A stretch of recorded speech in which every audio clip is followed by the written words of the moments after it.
एक बड़े से जंगल में कालू कौवा और बंटी कबूतर दोनों रहा करते थे। उनकी शादी की उम्र निकलती जा रही थी। कालू कौवा 40 साल का और बंटी कबूतर 35 साल का हो चुका था। एक दिन बबली अपनी ननंद तोती से कहती है, हरी तोती, मेरा मन बहुत बेचैन रहता है। हमारे पास सब कुछ है, इतना पैसा और धन दौलत है, लेकिन कालू कौवे और बंटी कबूतर के लिए रिश्ता क्यों नहीं आ रहा है? उनकी शादी की उम्र भी निकलती जा रही है। अरे बबली भाभी, आप इतना चिंता क्यों कर रही है? जल्दी उन दोनों बच्चों की भी शादी हो जाएगी। हाँ हरी तोती, मैं भी यही चाहती हूँ, जल्दी इन दोनों की शादी हो जाए और मैं भी घर के कामों से छुटकारा पा लूं।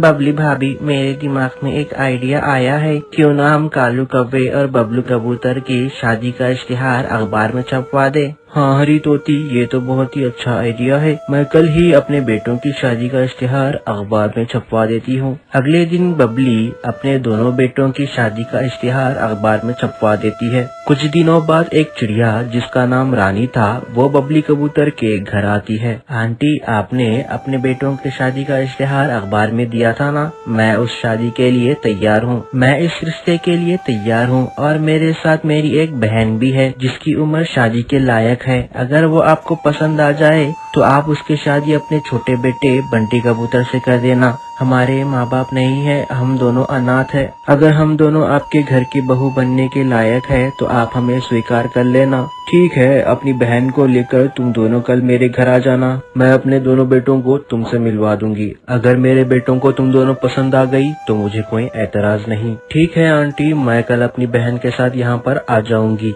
अगले दिन रानी चिड़िया अपनी बहन के साथ बबली के घर आ जाती है। आंटी, ये मेरी छोटी बहन मीनू चिड़िया है। कालू कौवे और बंटी कबूतर, बताओ तुम दोनों को ये चिड़िया पसंद है? अगर पसंद है तो मैं तुम दोनों की शादी इनसे करवा दूंगी। कालू कौवा रानी चिड़िया को पसंद करता है और बंटी कबूतर मीनू चिड़िया को पसंद कर लेता है। वो दोनों पसंद करके शर्मा कर वहाँ से चले जाते हैं। बबली कबूतर रानी चिड़िया से कहती है, देखो रानी चिड़िया, तुम अपने घर में बड़ी हो और तुम्हारे माँ बाप तो है नहीं, इसीलिए मैं तुमसे कहना चाहती हूँ कि मैं अपने बच्चों की शादी जल्दी करना चाहती हूँ। तुम दोनों को मैं अपनी बहू बनाना चाहती हूँ। तुम ऐसा करो, कल से ही मेरे घर पर रहने आ जाओ। मैं तुम दोनों के लिए कल से ही जेवर बनवाना शुरू कर देती हूँ और तुम चिंता मत करना, शादी का पूरा खर्चा मैं उठाऊंगी।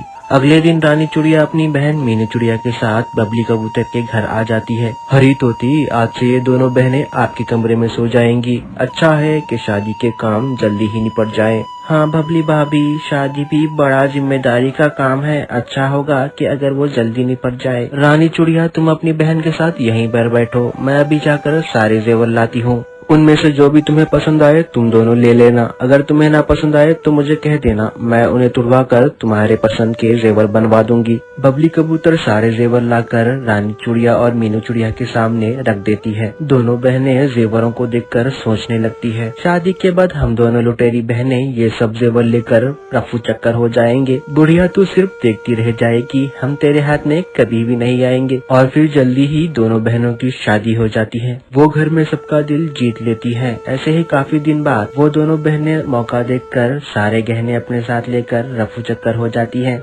मीनू चिड़िया, आज तो मजा आ गया, हमने आज बहुत ही बड़ा हाथ मारा है, इस कबूतरी को अच्छा बेवकूफ बनाया है। हाँ बहन, तुमने तो सही कहा, ये तो बहुत सारा माल है। अब मैं सोच रही हूँ कि रिटायरमेंट ही ले लूँ, ये सोना हमारी जिंदगी गुजारने के लिए काफी होगा। जब ये बात बबली कबूतर को मालूम होती है तो वो अपना सर पकड़कर रोने लगती है। हाय हाय, मैं लुट गई, बर्बाद हो गई। वो दोनों लुटेरी बहनें मेरे घर का सारा सोना लेकर चली गई।